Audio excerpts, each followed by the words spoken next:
یہ میں نے جو شادیوں پہ لوگوں کو لگایا ہے نا، ہزاروں لاکھوں لوگ شادیاں کر چکے ہیں، ملتے ہیں، یہ زنا سے بچے ہیں، اور خدا کی قسم ان کا زنا سے بچنے پر مجھے اتنی خوشی نہیں ہوتی. انہوں نے جن لڑکیوں سے نکاح کر کے ان کو زنا اور ڈپریشن سے بچایا وہ زیادہ بڑی نیکی ہے. ہماری خانقاہوں میں ہو کیا رہا ہے؟ ہمارے بزرگان دین جو ہمارے لیے قابل اعتماد ہیں وہ کیا کر رہے ہیں؟ وہ زنا سے روکنے کے لیے وظیفے بتاتے ہیں، ذکر بتاتے ہیں، نظر کی حفاظت، ٹک ٹاک سے بچنا، فلموں سے بچنا. پھر وہ آتے ہیں، پھر بھی ان سے ہو جاتا ہے گناہ. یہ شہوت ایسی دماغ خراب کرتی ہے نا، یہ نیچرل ہے اصل میں کہ حضرت جی وہ ہو 4 مہینے سے آپ کی خدمت اقدس، کیونکہ وہاں بھی امرت بیٹھے ہوئے ہوتے ہیں، امرتوں سے حفاظت کرنی ہوتی ہے. انہوں نے کھا وہی رہے ہیں، پراٹھے پھوڑ رہے ہیں صبح شام، بادام پستے، بڑے بڑے مالدار لوگ پیروں کے مرید ہوتے ہیں. یہ سچی مچی کی باتیں کر رہا ہوں، مذاق نہیں کر رہا میں. توجہ. پھر وہ کہتے ہیں توبہ کرو، استغفار کرو، تم نے آج پھر فلم دیکھ لی، عشق ہو گیا امرت کا، فلانا ہو گیا. وہ پھر وہ روئے گا، بیان سنے گا، حضرت جی اللہ تقویٰ للہیت. پھر تبلیغ میں جائے گا، 4 مہینے وہاں ساری دنیا میں دین آ جائے، ہمارے اندر بھی آ جائے، دوسروں کے اندر بھی دین آ جائے، اللہ سے ہونے کا یقین، غیر اللہ سے نہ ہونے کا یقین بہت. لیکن شہوت ہے کہ کمبخت، کیونکہ آدمی ہے نا، تبلیغ میں جا کے ہجڑا تھوڑی بن جائے گا. کسی پیر و مرشد سے بیعت کر کے نہ پیر ہجڑا بنتا ہے نہ مرید. وہ پیر جب ہجڑا نہیں بنا، وہ آدمی ہے، تو تم کہاں سے ہجڑے بن جاؤ گے بھائی؟ کیوں فطرت سے لڑ رہے ہو بغیر؟ مجھے غصہ آتا ہے یار. پھر یہ اسلام ہے؟ کیوں نہیں کرتے صحابہ کی طرح شادیاں یار؟ آدھا اسلام لے رہے ہو کمبختو، آدھا چھوڑ رہے ہو تم. اسلام میں جہاں عورت سے نظر کی حفاظت ہے وہاں حلال بھی تو ہے. ان عورتوں کو اللہ نے تمہارے لیے پیدا کیا ہے، اپنی خواہش ان سے پوری کرو، ان کی بھی خواہش پوری کرو. اس لیے نہیں پیدا کیا کہ اب شیخ ایسا مریدوں کو کھینچ کے رکھتا ہے نا، کسی انٹی کو نہیں دیکھنا بس. بھائی نہیں دیکھو، میں نہیں کہہ رہا کہ دیکھنا شروع کر دو، غلط ہے. ابے تو اب آلٹرنیٹ تو بتاؤ اس کا. مرد ہے، اس میں ٹیسٹوسٹیرون لیول یہاں تک پہنچا ہوا ہے، مردانہ ہارمونز ہیں، اور جتنا عورت سے بچتا ہے نا، مردانہ قوت کم ہونے کے بجائے اور بڑھتی ہے. یہ جو فوج فلمیں دیکھتے ہیں تو چھکے بن چکے ہوتے ہیں، ان میں تو ڈیزائر ہی ختم ہو چکی ہوتی ہیں. جو نہیں دیکھ رہے ہوتے، نظر کی حفاظت کرتے ہیں، وہ تو بم کا گولہ بن چکا ہے. وہ نہیں آ رہی میرا خیال ہے بات؟ جب آپ نظر کی حفاظت کرتے ہو نا، اور موویز سے بھی بچتے ہو، ٹک ٹاک سے بھی، تو آپ میں یہ شہوت کم نہیں ہوتی. اندر سے کیا ہو رہے ہوتے ہو؟ مردانہ وجاہت بڑھ رہی ہوتی، آواز مردانہ ہو رہی ہوتی ہے آپ کی، آپ میں یہ بڑھ رہی ہوتی ہے. تبھی تو پھر اس کا آلٹرنیٹ کیا ہے؟ نکاح کرو. بیوی تبھی تو ایسے لوگوں کو اچھی لگتی ہے. نہ میں کو دیکھنے تو اپنی بیوی ہی ان کو حور لگتی ہے. اب وہ ایٹم بم کا گولہ بن گیا. اب وہ شیخ صاحب مجھ سے آج یہ ہو گیا، میں نے آج فلانے، تو وہ عجیب یار. یہ فطرت نہیں ہے بھائی، یہ بغاوت ہے فطرت سے. پھر وہ اس کو بتا رہے ہوتے ہیں بیٹا پھر مراقبہ کرو، محاسبہ کرو، یہ سوچو کہ بد نظری کے کیا کیا نقصانات ہیں. وہ سب سوچنے چاہیے، میں اس کے خلاف نہیں ہوں. تو قرآن نے حکم دیا نظر کی حفاظت کا، بھائی ہم کون ہوتے ہیں؟ تو یہ ساری چیزیں ہوتے ہوتے، ابے بھائی تیری مریدنی بھی، وہ بھی نظر کی حفاظت میں ٹائم لگا رہی ہے، ٹینشن میں اٹھی ہوئی ہے. تیرا مرید بھی سیدھا سیدھا چماٹ مار کے اس کو بول تو اس سے شادی کر لے، تو اس سے شادی کر لے، ختم. فوراً کہتے ہیں اکنامکلی مسائل ہیں، 2 بیویوں کو پالنا مشکل ہے، کھلائے گا کہاں سے؟ یہ جو خانقاہ میں تمہارا ایک سیٹھ مرید درجنوں لوگوں کو فری پھوکٹ کی بریانیاں کھلا رہا ہے، اس کو بول ان کو مت کھلاؤ، یہ مسنڈوں کی گردنیں موٹی ہو چکی ہیں فری پھوکٹ کا کھا کھا کے. جا کے کسی لڑکی سے شادی کر کے اس کو کھلا، اور وہاں اپنی خواہش بھی پوری کر. پھر کوئی اچھی لگ رہی ہے، پھر ایک اور شادی کر لے وہاں. یہ ٹھڑک یہاں سے پوری کرو حلال طریقے سے. یہ ٹھڑک اللہ نے رکھی ہے عورت کے لیے، اور عورت، اللہ تعالیٰ ہمیں ہجڑا بھی تو پیدا کر سکتا تھا، نظر کی حفاظت کی ضرورت ہی نہ رہتی. کیا خیال ہے؟ ابے کیا ہو گیا؟ اللہ تعالیٰ کو ہمیں عورت سے بچانا نہیں ہے، ورنہ عورت کو پیدا کیوں کیا؟ آدم، اگر دیکھو عورت سے بچانا ہوتا نا، اللہ آدم علیہ السلام کے لیے اماں حوا کو جنت میں پیدا نہ کرتا، بلکہ ان کو حکم دیتا کہ جنت میں ماحول خراب نہیں ہونا چاہیے، ایک عورت پیدا ہی نہیں ہوگی تاکہ آپ کو نظر کی حفاظت کا مسئلہ کھڑا ہی نہ ہو. اللہ تعالیٰ نے عورت کو اماں حوا کی شکل میں پیدا کیا تاکہ دونوں کا ملاپ ہو، محبتیں ہوں دونوں میں. تو عورت کو مرد کے لیے، مرد کو عورت کے لیے پیدا کیا گیا ہے، ایک دوسرے سے دور رہنے کے لیے پیدا نہیں کیا گیا. تو اس کا حل یہ نہیں ہے کہ اتنے محاسبے، مراقبے اور اتنی ٹینشنوں میں بندے کو ڈالا جائے. چماٹے مار مار کے بغیرتوں کی کیا کراؤ؟ ان مسٹنڈوں کی شادی کراؤ. جو مرید 22-23 سال کا ہو گیا ہے، اگر سیٹھ آدمی ہے 30 سال کا ہو گیا، کروڑ روپے کما رہا ہے، اور کہہ رہے حضرت نظر کی حفاظت نہیں چھوٹتی، میری بیگم بھی، اس کو چماٹ مارے شیخ. بولے بغیرت، میری تو اتنی ساری مریدنیاں ہیں، وہ خطوط لکھ کے دے رہی ہوتی ہے کہ ہماری شادیوں کی عمریں نکل رہی ہیں اور ہماری شادیاں نہیں ہو رہی، ہمیں فوج فلموں کی عادت پڑ رہی ہے، ہماری جمشید سے دوستی ہو گئی، فلانے سے دوستی ہو گئی، تو اس سے شادی کرے گا، تیرا باپ بھی کرے گا جا کے شادی.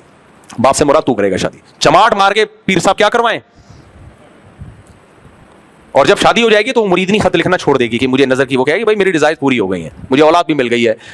تو یہ نیچرل نہیں ہے جو خانقاہوں میں چل رہا ہے.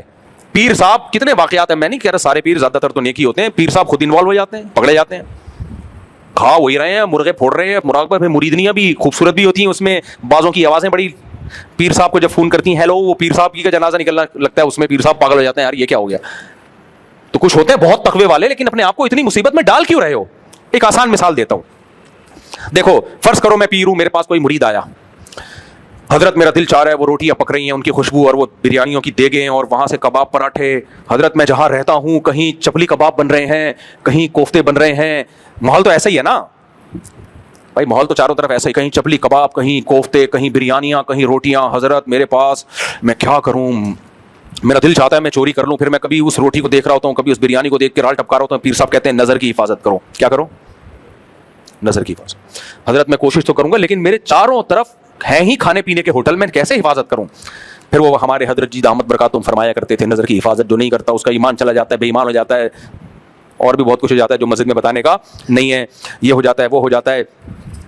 تو پھر وہ آیا, حضرت میں نے توبہ کی تھی, پھر میں کسی کے کباب دیکھ کے دل للچایا, میں نے جا کے دھونے والے کھا لی. کوئی بات نہیں, گناہ گار کی توبہ اللہ قبول کرتا ہے, توبہ کرو, 100 دفعہ توبہ کر کے 100 دفعہ توڑے گا توبہ, پھر مایوس ہونا شروع ہو جائے گا, پھر کہے گا یار 2-4 ہزار میں 2-4 ایسے ہوں گے جو شاید بچ جائیں, 99% وہ چوریوں پہ ہی آ جائیں گے. پیر وہ ہوگا جو صحیح پیر ہوگا نا, وہ کیا ہے گا, تیرے پاس پیسے ہیں کباب کھانے کے؟ جی حضرت ہیں. چماٹ مارے گا رکھ کے, بغیرت مجھے بھی ٹینشن دی ہوئی ہے, خود بھی ٹینشن, جا 2 کباب خود بھی کھا اور میں تیرا پیر ہوں 2 میرے لیے بھی لے کے آ. تو میں عقل مند ہوں گا تو کیا کہوں گا, ایک چماٹ لگاؤں گا, بغیرت آدمی تیری جیب میں پیسے ہیں بھائی, اور تو کباب بھی کھا سکتا ہے, پراٹھے بھی کھا سکتا ہے, بریانیاں بھی کھا سکتا ہے, اور 6 انڈے یا 7 انڈے 8 انڈے بھی کھا سکتا ہے, تو پرہیز کیوں کر رہا ہے؟ اگر تو یہ نہیں کھائے گا تو ہوٹل والوں کا بھی تو نقصان ہوگا نا, ان کی دکانیں بند ہو جائیں گی بیچاروں کی, وہ بھی بیڑا غرق ہو جائے گا. تو جب آپ شادیاں کرو گے تو صرف آپ کا فائدہ نہیں ہے, لڑکیوں کے باپوں کا بھی فائدہ ہے, ان کی بھی ذمہ داریاں نمٹیں گی, لڑکیوں کو بھی گھر ملے گا, ٹھکانہ ملے گا. ساری لڑکیاں جاب پہ آ رہی ہیں کیونکہ شادیاں ہی نہیں ہو رہی ہیں, کما رہی ہیں, کوئی یہ کر رہی ہے, کوئی وہ کر رہی ہے, نکاح کرنے کے لیے کوئی کمبخت بغیرت تیار ہی نہیں ہے ان سے, کرتے بھی ہیں تو نہیں ابھی ایکچولی کر کے. تو جو مالدار ہیں جلدی جلدی نمٹا دیں تاکہ کنوارے پھر یہ نہ کہیں کہ ہم جب اسٹیبل ہو جائیں گے تو ہم شادی کریں گے. بولیں گے بھائی ہم تو رشتے مارکیٹ میں کیا چل رہے ہیں, شارٹ. صحابہ کے دور میں ایسا ہی ہوتا تھا, بیوہ ہونے کا انتظار کرتے تھے وہ لوگ, کوئی بیوہ ہو تو ہم نکاح کا پیغام بھیجیں, کیونکہ 2-2 مالداروں نے 2-2 3-3 4 ہزار کی بھی تھیں, غریب لوگ پھر کہتے تھے یار کوئی بیوہ ہو تو چلو بیوہ سے ہی کر لیں. تو لڑکیوں کی بھرمار ہے, اس لیے یہ نیچرل نہیں ہے. یہ جو کہا جاتا ہے نا کہ زنا نکاح اس لیے شریعت نے حکم دیا تاکہ ہم زنا سے بچیں, یہ تعبیر غلط ہے بھائی. زنا سے اس لیے بچائے تاکہ نکاح کریں, یعنی نکاح کوئی مجبوری میں نہیں ہے کہ زنا کا خطرہ ہے تو چلو آپ نکاح کر لو. نہ زنا کا خطرہ نہیں بھی ہے تو پھر بھی نکاح کرو, کیونکہ عورت کو پیدا آپ سے شادی کے لیے کیا گیا ہے اور آپ کو اس سے شادی کے لیے پیدا کیا گیا ہے. تو زنا کا خطرہ نہیں ہے تو بھی کریں, خطرہ ہے تو بطریقہ اولا کریں, نہیں ہے مرنے کا خطرہ نہ ہو پھر بھی کھانا کھاتا ہے نا, کیا خیال ہے؟ مرنے کا خطرہ نہیں ہوتا پھر بھی آدمی کہتا ہے بھوک لگ رہی ہے, پیسے ہیں تو کیوں نہیں کھاؤں بھائی میں, حالانکہ نہیں مرے گا اتنی جلدی. تو ایسا ہی اگر زنا کا خطرہ نہیں بھی ہے تو بھی نکاح کرو. یہ بات دماغ میں بٹھا لو, اللہ نے عورت کو مرد سے دور رہنے کے لیے, مرد کو عورت سے دور رہنے کے لیے پیدا نہیں کیا, یہ پیدا میرے اور آپ کے لیے کیا ہے. جب اللہ نے عورتوں کو پیدا ہی ہم اور آپ کے لیے کیا ہے تو عقل مند وہ ہے جو جلدی 4 کے بعد اللہ نے پابندی اس لیے لگا دی کہ پھر مالدار لوگ 400 کر لیتے اور غریبوں کو ایک بھی نہیں ملتی. تو اللہ نے کہا جس کو موقع مل رہا ہے کر لو, اور 4 کرنے کے بعد ٹھڑک ختم ہو جاتی ہے انسان کی, نہیں ہو رہی تو پھر جائے خانقاہ میں حضرت, پھر بھی بدنظی, پھر پیر چماٹ لگائے کم بخت, 4 کے بعد بھی تیری ٹھڑک پوری نہیں ہو رہی ہے. ابھی جو پیر جو بیچارے مجاہدہ کروا رہے ہیں نا یہ, اور یہ اتنے حساس ہو جاتے ہیں نا خانقاہوں کے مریدین, اتنے سینسٹیو ہوتے ہیں کہ کسی خاتون کی کلائی بھی نظر آئے نا بے ہوش, کیونکہ میں خانقاہی آدمی ہوں, میں نے بھی خانقاہوں میں ٹائم گزارا ہے, مجھے پتا ہے اندر کے حالات, کیونکہ شادیاں بھی نہیں کرتے. اب بیگم کوئی بیچاری کا حسن و جمال خراب ہو گیا, ایجڈ ہو گئی, خود جوان ہے تو بھی نہیں کریں گے, پیر نے منع کیا ہوا ہوتا ہے کہ عدل نہیں ہوگا, ظلم ہوگا, فلانا, پھر وہ خوش فلمیں میں توبہ کر رہا ہے. میں نہیں کہہ رہا 4 کے بعد بھی لوگ فلمیں دیکھنے والے دیکھ رہے ہوتے ہیں, تو گناہ ہے, لیکن بہرحال حلال سے سیر تو ہو جاتا ہے نا آدمی. گناہ کا اگر ایک آدمی 4 کے بعد بھی گناہ کر رہا ہے نا, اس کا مطلب وہ 4 نہ کیا ہوتی تو یہ گناہ 10 گنا زیادہ کر رہا ہوتا.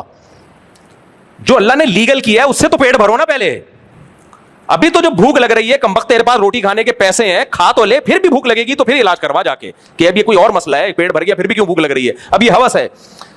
بھوک کا تھوڑی علاج ہوتا ہے, ہمارے یہاں خانقاہوں میں بھوک کا علاج کیا جا رہا ہے اور اس کو ٹھڑک قرار دیا جا رہا ہے. تو یہ جو خانقاہ میں لوگ ہوتے ہیں نا مریدین, اتنے سینسٹیو ہوتے ہیں, میں آپ کو بتاؤں ان کی حالت اندر سے کیا ہوتی ہے. کسی خاتون کی کلائی دیکھ لی نا 6 مہینے تک دماغ میں وہ گھومتا رہے گا, سینسٹیو ہو جاتے ہیں بہت. یہ اب پیر صاحب کا کوئی مرید ہے امرت ذرا خوبصورت سا ہے, اس کو